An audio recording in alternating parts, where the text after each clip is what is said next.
നബി സല്ലല്ലാഹു അലൈഹി വസല്ലമ തങ്ങളുടെ പ്രിയപ്പെട്ട ശിഷ്യനായ ഇബ്നു മസ്ഊദ് റളിയല്ലാഹു അൻഹു രോഗമായി കിടക്കുന്ന സമയത്താണ് മൂന്നാം ഖലീഫ ഉസ്മാൻ ഇബ്നു അഫ്ഫാൻ റളിയല്ലാഹു അൻഹുവോട് വരുന്നത്. മഹാനവറുകൾ മരണത്തോട് അടുത്തുകൊണ്ടിരിക്കുന്ന ഇബ്നു മസ്ഊദ് റളിയല്ലാഹു അൻഹുവോട് ചോദിച്ചു, നിങ്ങൾക്ക് വേണ്ടി ഏതാനും കാര്യങ്ങൾ ഞാൻ സ്വരൂപിച്ച് തരട്ടെയോ? അപ്പോഴാണ് ഇബ്നു മസ്ഊദ് പറയുന്നത്, ജീവിതകാലത്ത് നിങ്ങളത് തന്നിട്ടില്ല, എനിക്കതിന്റെ ആവശ്യം ഉണ്ടായിട്ടുമില്ല.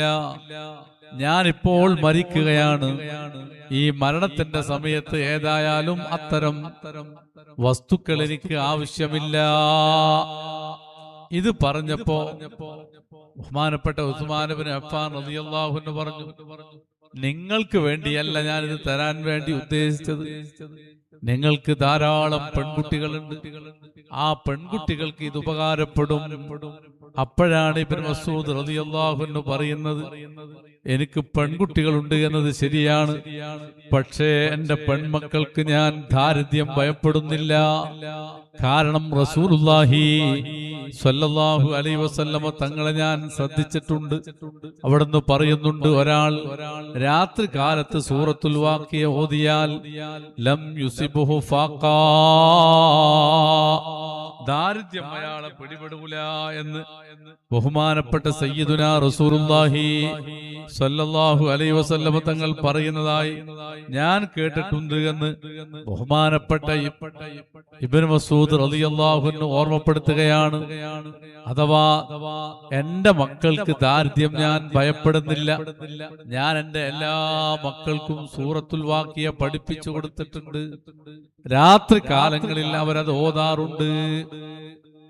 സാമ്പത്തിക ബുദ്ധിമുട്ട് വല്ലാത്തൊരു ബുദ്ധിമുട്ടാണ്. അങ്ങനെ ഒരു ബുദ്ധിമുട്ട് നമുക്ക് ഉണ്ടായാൽ പിന്നെ ഉറക്കം വരൂല, പിന്നെ ഒന്നിനും സാധിക്കൂല, ഒരു കാര്യവും ചെല്ലാൻ പോലും കഴിയില്ല. അതാണ് ബഹുമാനപ്പെട്ട ശാഫി ഇമാം പറഞ്ഞത്, കല്ല് ഞാൻ ചുമന്നിട്ടുണ്ട്, ഇരുമ്പ് ഞാൻ ചുമന്നിട്ടുണ്ട്, എന്നാൽ കടം പോലെ ഭാരമുള്ള ഒരു വസ്തുവിനെയും ഞാൻ ചുമന്നിട്ടില്ല. ഇത്രയും ഭാരമുള്ളതാണ് കല്ല്. ഈ കടമുള്ള ഒരാൾക്ക് പകൽ സമയത്ത് തലകുനിച്ച് നിൽക്കാൻ കഴിയൂല, ആൾക്കാർക്കിടയിൽ ഇറങ്ങി നടക്കാൻ പറ്റൂല, രാത്രി കാലത്ത് സ്വസ്ഥതയോടെ കിടക്കാനും പറ്റൂല. അത് വല്ലാത്തൊരു ക്ഷീണം ഉണ്ടാക്കുന്ന കാര്യമാണ്. അള്ളാഹു നമ്മളെ കടത്തിൽ നിന്ന് രക്ഷപ്പെടുത്തട്ടെ, സകല കടങ്ങളിൽ നിന്നും അള്ളാഹു നമ്മളെ സലാമത്താക്കട്ടെ. എങ്കിൽ ആ കടത്തിൽ നിന്ന് രക്ഷപ്പെടാനുള്ള ഒരു മാർഗമാണ് രാത്രി കാലത്ത് സൂറത്തുൽ വാഖിയ ഓതുക എന്ന് പറഞ്ഞു. അതെന്ന് പറഞ്ഞാൽ മഗ്രിബ് മുതൽക്ക് പറ്റും. ചില സ്ഥലങ്ങളിലൊക്കെ അസറിന് ശേഷമാണ് ഓതാറുള്ളത്.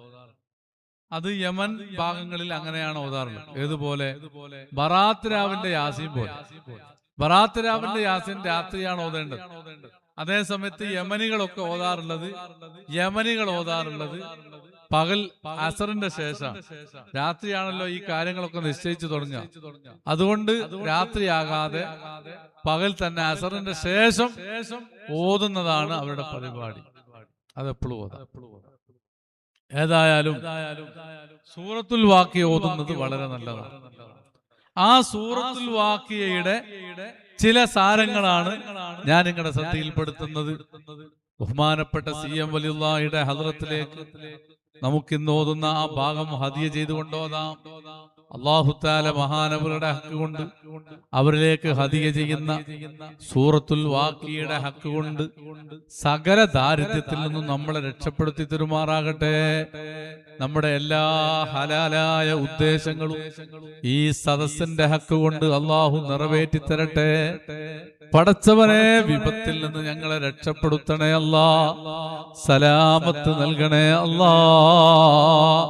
ബിസ്മില്ലാഹിർ റഹ്മാനിർ റഹീം. ഇദാ വഖഅത്തിൽ വാഖിയ ലൈസ ലിവഖഅതിഹാ കാദിബ. ഇദാ വഖഅത്തിൽ വാഖിയ, സംഭവിക്കുമെന്ന് ഉറപ്പുള്ള ആ കാര്യം സംഭവിച്ചു കഴിഞ്ഞാൽ എന്തായാലും നടക്കും. അത്രയും ഉറപ്പുള്ള കാര്യമാണ്. ആ കാര്യമെങ്ങാനും നടന്നു കഴിഞ്ഞാൽ, ഏതാണ് ആ കാര്യം?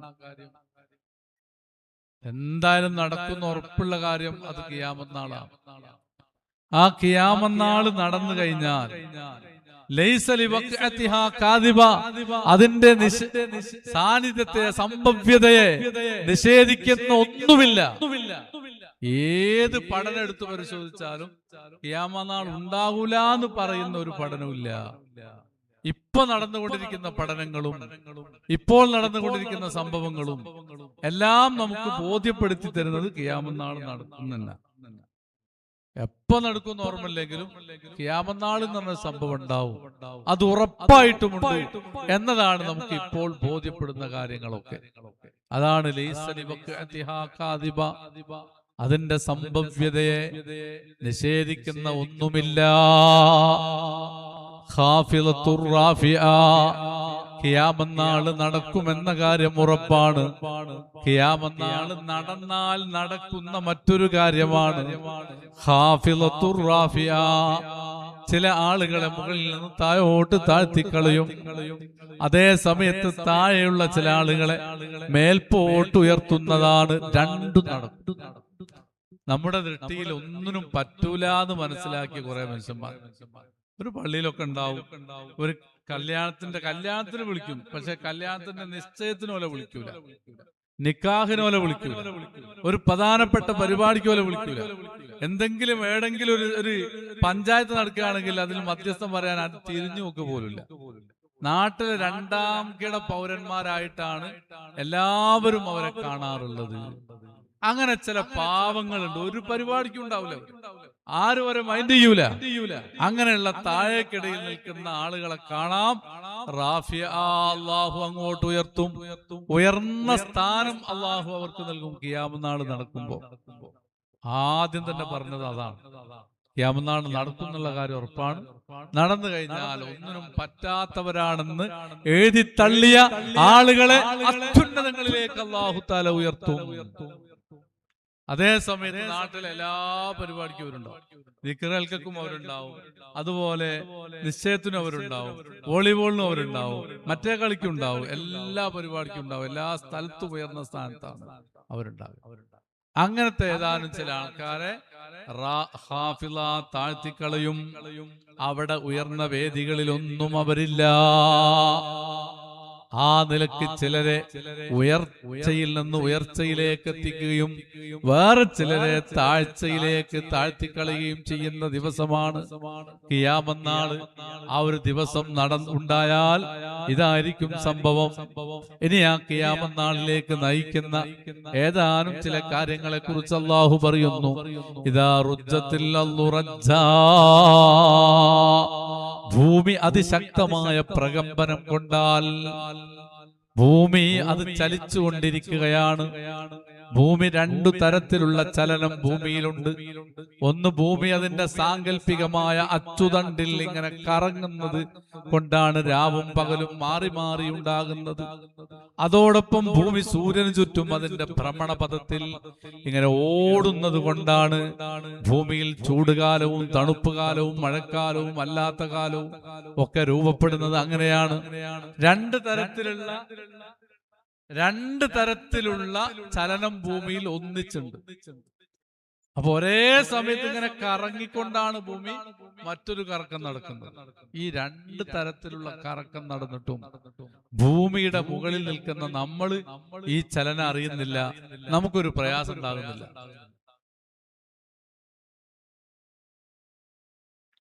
കപ്പലിൽ യാത്ര ചെയ്തല്ലോ, ഒന്ന് കൈവക്കി ആരെങ്കിലും ഉണ്ടെങ്കിൽ. കപ്പല്ല, ഞാന് കപ്പലിൽ യാത്ര ചെയ്തു.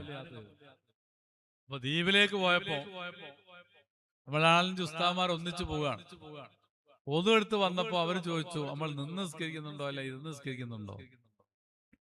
എന്റെ ഉസ്താദ് ബഷീർ ഫൈസി അടക്കണ്ടായി. അപ്പൊ ഞാൻ പറഞ്ഞു ചോദിച്ചു, എന്തിനാപ്പൊ ഇരിക്കുന്നത്, നിന്ന് നിസ്കരിച്ചാ പോരെ? അപ്പനോട് പറഞ്ഞു കുറച്ച് കഴിഞ്ഞിട്ട് അറിയാമെന്നുണ്ട്. അപ്പൊ തന്നെ എന്റെ ഒന്ന് തല ഇറങ്ങാൻ തുടങ്ങി. തല അങ്ങോട്ട് കറങ്ങിയിട്ട് സുബ്ഹാനല്ലാഹ്, പിന്നെ ഇരുന്നും കിടന്നും നിസ്കരിച്ചു വിടാന്നുള്ള അവസ്ഥയിൽ. അങ്ങനെ ഞങ്ങൾ ദ്വീപിൽ ഇറങ്ങിയതിന്റെ ശേഷം ആദ്യം തന്നെ മയക്കുമായിട്ട് വന്ന് പ്രസംഗിക്കാൻ പറഞ്ഞപ്പോ ബഷീർ ഫൈസി എന്ന് പറഞ്ഞു, തലയാട്ടം നിന്നിട്ടില്ല എന്ന്. ഇപ്പൊ തലങ്ങനെ ആടിക്കൊണ്ടിരിക്കുകയാണ്. അപ്പൊ അതാണ് ഈ ചലിക്കുന്ന ഒരു വാഹനത്തിൽ നമ്മൾ യാത്ര ചെയ്യുമ്പോൾ തന്നെ നമുക്ക് വല്ലാതെ ചലനം അനുഭവപ്പെടും. ഒരു 60 സ്പീഡിൽ ഓടുന്ന കാറിൽ അല്ലെങ്കിൽ ബസ്സിൽ പിടിക്കാതിരിക്കാൻ നമുക്ക് കഴിയൂല.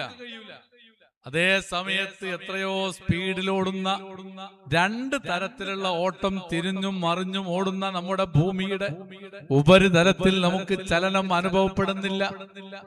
എന്തുകൊണ്ടാണ് അങ്ങനെ ചലനം അനുഭവപ്പെടാത്തത്? വൽ ജിബാല ഔതാദാ, പർവ്വതങ്ങളെ അല്ലാഹു തആല അങ്ങിങ്ങായി ആണികളായി സ്ഥാപിച്ചു. എല്ലായിടത്തും വലിയ വലിയ പർവ്വതങ്ങൾ. ആ പർവ്വതങ്ങൾ കാരണമായി ഭൂമിയുടെ ഉപരിതലത്തിൽ ജീവിക്കുന്നവർ ഭൂമിയുടെ ചലനം അറിയുന്നില്ല. എന്നാൽ ആ പർവ്വതങ്ങളെ അല്ലാഹു തആല ഊരിക്കളയുകയാണ്. വബുസ്സത്തിൽ ജിബാലു ബസ്സാ, അല്ലാഹു തആല ഓർമ്മപ്പെടുത്തുകയാണ് ഭൂമിയുടെ ഉപരിതലത്തിൽ ഉണ്ടാകുന്ന ചലനങ്ങളെ കുറിച്ച്. ഭൂമി അത് പ്രകമ്പനം കൊള്ളുന്നു. പ്രകമ്പനം കൊള്ളാനുള്ള കാരണം ഭൂമിയുടെ മീതെ അല്ലാഹു സ്ഥാപിച്ച ആണികളാകുന്ന പർവ്വതങ്ങൾ, ആ പർവ്വതങ്ങൾ തരിപ്പണമാക്കി. ചിലതൊക്കെ നമ്മൾ തന്നെ JCB ഉപയോഗിച്ച് ഇടിച്ച് നിരത്തി എല്ലാ വയലുകളും അത് നികത്തി പർവ്വതങ്ങൾക്ക് സ്ഥാനചലനം സംഭവിച്ചു. ആണി അവിടെ നൂറിക്കൊണ്ടുവന്ന് ഇവിടെ ഇങ്ങോട്ട് വിതറി. അങ്ങനെ പർവ്വതങ്ങൾക്ക് സ്ഥാനചലനം സംഭവിച്ചു. അത് പറന്നു കളിക്കുന്ന ധൂളികളായി മാറി. അപ്പൊ ഖിയാമത്ത് നാളിനോടനുബന്ധിച്ച് പർവ്വതങ്ങളൊക്കെ ഇല്ലാതാവും. അങ്ങനെ പർവ്വതങ്ങൾ ഇല്ലാതെയാകുമ്പോ ഭൂമി പിന്നെ ചലിക്കുന്ന അവസ്ഥയിലേക്ക് എത്തി എന്ന് പറഞ്ഞാൽ ഭൂമിയുടെ ചലനം ഭൂമിയുടെ ഉപരിതലത്തിലുള്ള മുഴുവൻ ആളുകളും അറിയാൻ തുടങ്ങി. അത് കടകടാന്ന് ചലിക്കാൻ തുടങ്ങി. ലോഡില്ലാത്ത ലോറി റോട്ടിലൂടെ ഓടുമ്പോ നമ്മൾ അതിന്റെ കടകടാതെ ശബ്ദം ഇപ്പുറത്ത് വീട്ടിൽ നിന്ന് അനുഭവിക്കുന്നത് പോലെ ഭൂമിയുടെ ഈ ചലനവും ഓട്ടവും നമ്മൾ അനുഭവിക്കാൻ തുടങ്ങി. അത്തരം ഒരവസ്ഥയാണ് ഖിയാമത്ത് നാള്. ആ ഖിയാമത്ത് നാള് സംഭവിക്കുമ്പോ വകുന്തും അസ്വാജൻ സലാസാ, നിങ്ങൾ അന്നേ ദിവസം 3 വിഭാഗമായി മാറുകയാണ്. മനുഷ്യന്മാര് മൊത്തത്തിൽ 3 വിഭാഗമായി മാറും. ഏതാണ് ആ 3 വിഭാഗം? അല്ലാഹു തആല ഓർമ്മപ്പെടുത്തുന്നു. ഫഅസ്ഹാബുൽ മൈമന, അതിൽപ്പെട്ട ഒരു ടീം വലതു കയ്യിൽ കിതാബ് കിട്ടുന്നവരാണ്. അതുകൊണ്ടാണ് വലതുപക്ഷം എന്ന് പറയുന്നത്. രാഷ്ട്രീയത്തിലെ വലതും ഇടതും അല്ല, മറിച്ച് കിതാബ് വലത്തെ കയ്യിൽ കിട്ടുന്നവർ അസ്ഹാബുൽ മൈമന എന്ന് പറയും, ഇടത്തെ കയ്യിൽ കിട്ടുന്നവർ അസ്ഹാബുൽ മസ്അമ എന്ന് പറയും. അതുപോലെ മറ്റൊരു കാരണം മഹാനായ സയ്യിദുനാ റസൂലുള്ളാഹി സ്വല്ലല്ലാഹു അലൈഹി വസല്ലമ തങ്ങൾ ഇസ്രാ മിറാജിന്റെ രാത്രി ബഹുമാനപ്പെട്ട ആദം നബി അലൈഹിസ്സലാമിനെ കണ്ടു. ആദം നബി അലൈഹിസ്സലാമിന്റെ വലതുഭാഗത്ത് ഒരുപാട് ആളുകൾ, ഇടതുഭാഗത്തും ഒരുപാട് ആളുകൾ. വലതുഭാഗത്തുള്ളവരെ കാണുമ്പോ ആദം നബി ചിരിക്കുന്നു.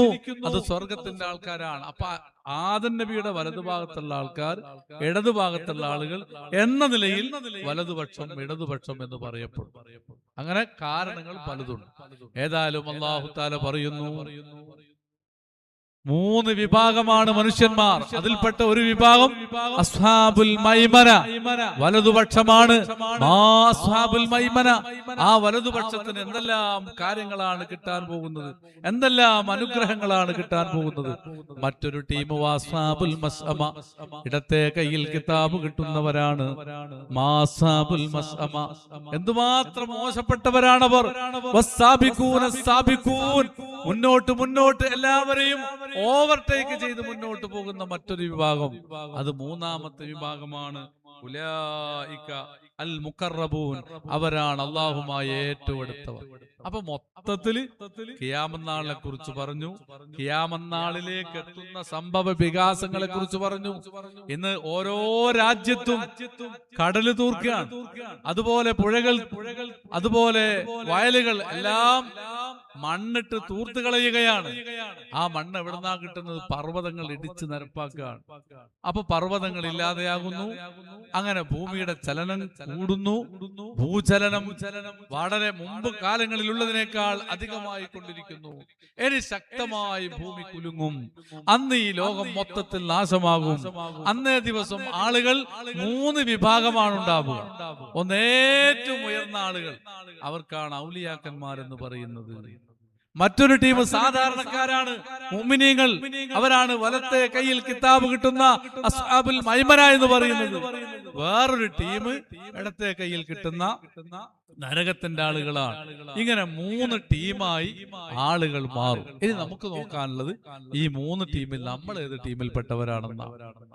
അള്ളാഹു പറയുന്നു, ഉലൈകൽ മുഖറബൂൻ, വളരെ മുന്നോട്ട് പോയ ആളുകൾ, അവരാണ് അള്ളാഹുമായി ഏറ്റവും കൂടുതൽ അടുത്ത ആളുകൾ.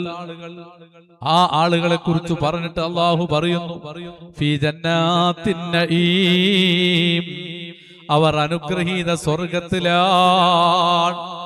അവർക്ക് യാതൊരു ടെൻഷനുമില്ല. അവരെ അല്ലാഹു തആല സ്വർഗത്തിലേക്ക് പ്രവേശിപ്പിക്കുന്നതാണ്.